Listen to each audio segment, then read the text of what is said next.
Hi coaches, again, it's Mark with Elev8 Consulting and Equipment. I have my coach Austin here. We're going to walk you through the deadlift. Biggest thing about deadlift is making sure that the athletes are set up correctly.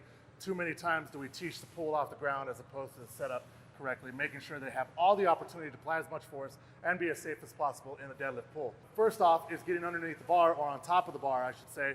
So if you notice, you got about an inch away from the bar with his shins. What I tell a lot of the athletes is look at their knots of the shoelace. If you can't see it when you're looking down, then you're probably in a good position.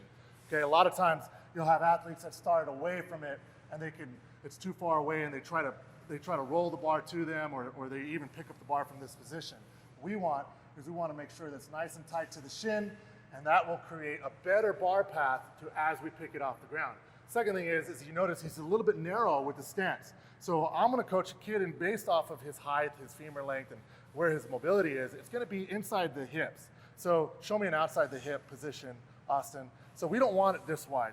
Okay, and a lot of times that's more of a squat position. When we're pulling off the ground, we want to make sure and load all the hamstrings. So we're going to be in a little bit more of a narrow stance, hip width to even slightly more narrow than that. He's going to make sure that as he's here, we're going to start from the top and work our way down. So his position in his head, he's not arched up. He's not making sure that he's like looking up. And that's also with the squat we didn't talk about, but make sure that your neck position is nice and neutral. Chin is tucked right into here. So now we have a nice flat neck in the back. So then we move forward to his shoulders. Shoulders are back and down.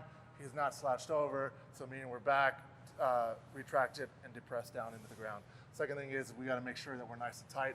Here through the trunk, we're belly breathing, starting the breath with our belly, then locking in, pushing against the belt if you have a belt on. And from this position, we're going to be as tight as we can, loading the hamstrings before we even pull that bar off the ground. We're pulling all the tension out of that bar, and we're creating a lot of tension in our hamstrings as we get down. So what he's going to do is he's not going to send the bar forward by pushing his knees out and getting down here in this position.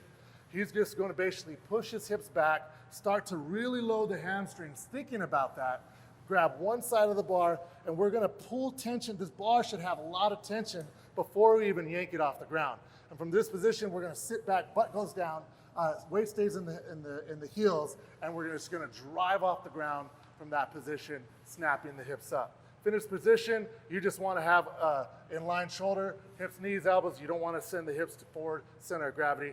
So that's our position. And then it's just a reverse, right? Hips go back, and the bar continues to come down, and loading the hamstrings, keeping the bar nice and tight to his shins, and driving up out of that. All right? So the biggest thing, again, just to review, is making sure as we stand up, go ahead and stand up, Austin, is that we're not, go show me a bad position where you're just kind of grabbing the bar and jerking it off the ground. You're just grabbing the bar. That we see a lot. Yeah, this is exactly what we see a ton of, because in their head, lift with your legs, not your back. And in fact, what you're doing is a disservice, because you're not loading the legs for one, and you're putting the bar front and center, which is actually loading the back even more. So we want to make sure that we're nice and tight as we go down. Hamstrings, we're big toes gripped into the ground. We're still creating that tension with our feet. We're not nice and relaxed. We're still creating our tension here as we get down, making sure that tension's out of the bar before we actually drive up out of it. Cool? You can also teach multiple ways and multiple stances. And Austin, I want to go over the sumo deadlift. Sumo deadlifts it's another option of a deadlift. We predominantly use it with athletes. We usually pull sumo rather than a conventional deadlift. For one, we're trying to develop hips. If we can get an athlete's hips stronger, hamstring stronger, glutes stronger, we're going to do it. This is one way we found to do it. So feel free to use it as an option with your athletes.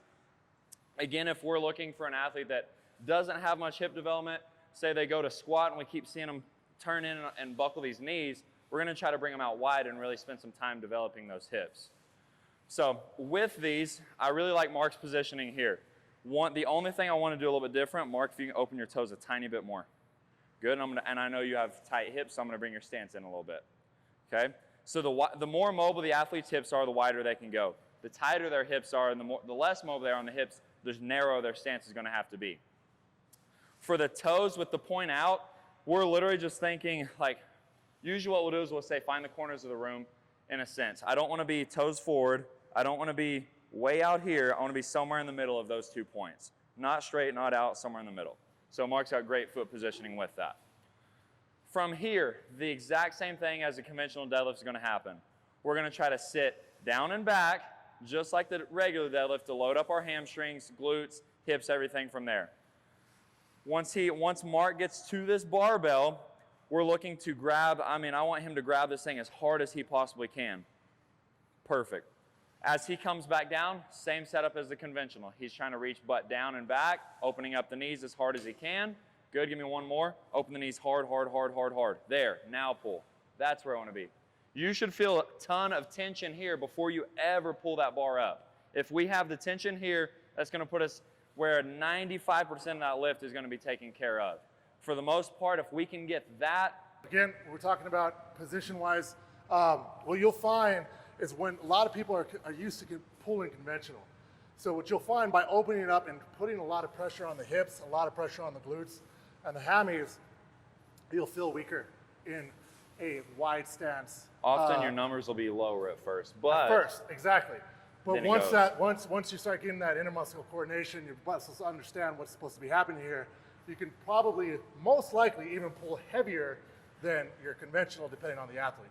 But it will feel less weight. It will feel harder. I know it did for me when I started switching to conventional. I also like the conventional for anybody with chronic back problems. Puts a little less angle on it, a little bit more upright position on the torso, so it gives you a little bit better opportunity to pull a little bit more heavy off the ground without feeling that afterwards. So those are your options, and some great options to implement into your kids' performance training.